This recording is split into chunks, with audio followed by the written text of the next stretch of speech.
Bienvenidos a esta nueva cápsula económica en la que vamos a analizar los resultados del PMI para Colombia correspondientes al mes de febrero.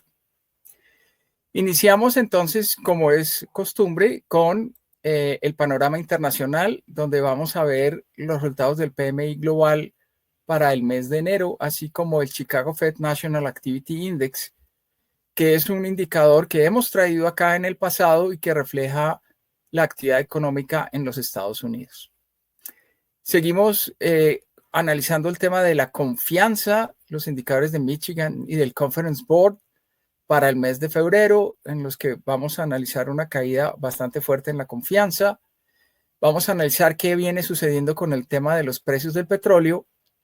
En el caso de Colombia vamos a ver el PMI manufacturero y nuestro indicador de apetito para adquirir una obligación financiera. Este último indicador hace parte del indicador de confianza. Terminamos con un par de diapositivas sobre la situación fiscal de Colombia. Recordemos que a principios del mes de febrero tuvimos la publicación del plan financiero para el año 2025 con nuevos datos correspondientes a lo que viene sucediendo en ese frente. Bien, iniciamos entonces con el PMI global. Ustedes observan aquí la gráfica correspondiente a las manufacturas y los servicios. La línea color azul corresponde a los servicios, la línea color rojo a las manufacturas. Recordemos que cuando este indicador está por encima de 50 tenemos una expansión, cuando el indicador está por debajo de 50 tenemos una contracción. En el mes de enero tuvimos una moderación en términos del crecimiento del sector de servicios, es decir, el PMI disminuyó algo, aunque siguió estando en la zona, digamos, de crecimiento por encima de los 50 puntos. Y en el caso del PMI manufacturero también tuvimos un repunte importante por encima de 50. Estados Unidos, de alguna manera, es responsable de esta situación con una desaceleración del sector de servicios, pero un repunte en el sector manufacturero. Pasemos ahora a analizar dos indicadores que tenemos para el mes de enero de la economía en los Estados Unidos. Como ya mencioné, el Chicago Fed National Activity Index lo hemos visto en estas presentaciones en el pasado. Y también tenemos el Bray Bottles Kelly Coincident Index para los Estados Unidos, que es la línea color gris. Ambos indicadores, como ustedes pueden observar, presentan una recuperación al iniciar el año 2025, lo que en principio sugiere que los Estados Unidos inició el año en términos generales en buena forma. Sin embargo, la información correspondiente al mes de febrero nos muestra ya un deterioro en términos de los indicadores de confianza del consumidor. En este gráfico incluimos un resumen de los dos indicadores de confianza que tienen los Estados Unidos que son más populares, que es el indicador del Conference Board y el indicador de la Universidad de Michigan. Simplemente promediamos los dos indicadores. Ustedes pueden observar que tuvimos un retroceso importante en el mes de febrero en términos de la confianza del consumidor. Y aquí hay una preocupación legítima por lo que viene sucediendo en términos de la inflación y las expectativas de mayor inflación en los Estados Unidos por efecto de la política arancelaria. Y de hecho eso lo podemos constatar observando esta gráfica. Aquí incluimos las proyecciones que tiene JP Morgan de inflación para Colombia, perdón, para los Estados Unidos, las que tenía en el mes de octubre, que corresponden a la línea color gris, y las que tiene para el mes de marzo, que es la línea color rojo. Ustedes pueden observar que efectivamente hay un aumento importante en términos de la expectativa de crecimiento de la inflación para Estados Unidos para este año. Y eso de alguna manera ha incidido sobre la confianza de los consumidores, como tuvimos oportunidad de ver. Bien, dos fenómenos adicionales que vale la pena resaltar sobre este tema en los Estados Unidos. Lo primero es que hemos visto de alguna manera el retorno de reducciones de tasas de interés en los Estados Unidos. Recordemos que precisamente por efecto del impacto que la política arancelaria tiene en los Estados Unidos, se pensaba que solamente íbamos a tener hasta una reducción de tasas en esa economía en el mes de julio. Sin embargo, la situación ha venido cambiando y ya tenemos la expectativa de 3 reducciones de tasas. La primera en el mes de junio, la segunda en el mes de septiembre y por último una reducción en el mes de diciembre. Esto tiene mucho que ver con la expectativa también de que efectivamente el presidente Trump no va a llevar a cabo medidas extremas de aumento en aranceles como los que inicialmente propuso. Sin embargo, eso está por verse y en los próximos días vamos a tener medidas arancelarias, no solamente contra China, sino también adicionales en términos de Canadá, México y la Unión Europea. Así que esto puede llegar a cambiar de alguna manera en forma significativa. Sin embargo, esto ha permitido que el dólar se deprecie a nivel global frente a los niveles que vimos a finales del año pasado y comienzos de este año. En general, el dólar ha perdido terreno en el mundo. Y esta es una de las explicaciones por las cuales el dólar también ha venido perdiendo terreno en Colombia. La tasa de cambio se encuentra en niveles cercanos a los 4.100, un poco superior, por encima de los 4.100 pesos por dólar, frente a los 4.400 que tuvimos al finalizar el año pasado. Definitivamente lo que está pasando con el dólar en Colombia no se explica por el precio del petróleo.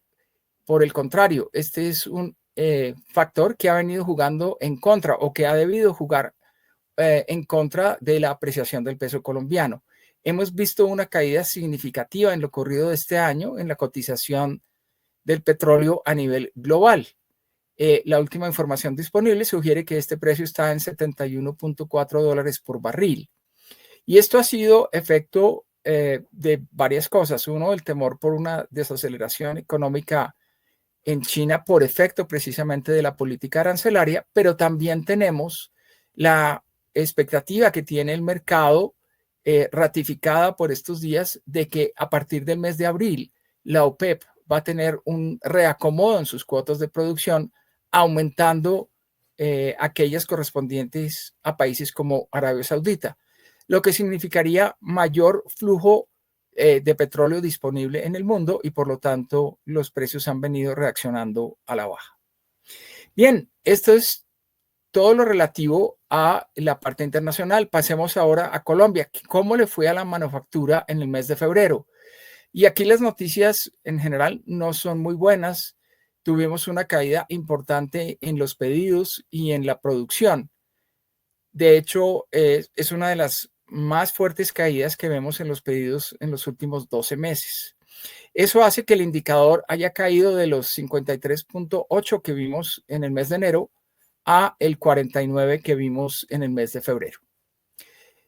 Los empresarios colombianos, los industriales, están preocupados por los efectos que está teniendo el incremento en el salario mínimo en términos no solamente de los costos de producción, como vemos en esta gráfica acá, donde en la línea roja ustedes ven la trayectoria que ha tenido la evolución de los precios de los insumos, incluyendo los salarios.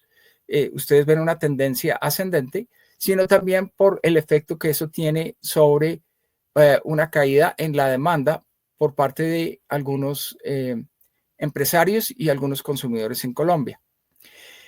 Otro hecho que vale la pena destacar de este gráfico es que efectivamente ustedes ven que los precios de los insumos están creciendo más que los precios de los productos. Y esto sugiere que ha habido un deterioro importante en el margen que tienen los industriales, en la diferencia entre los precios de venta y los precios de compra de los productos y los insumos respectivamente. Bien. Les había anticipado que en términos generales el indicador de confianza de la vivienda en la situación económica del país ha venido mejorando.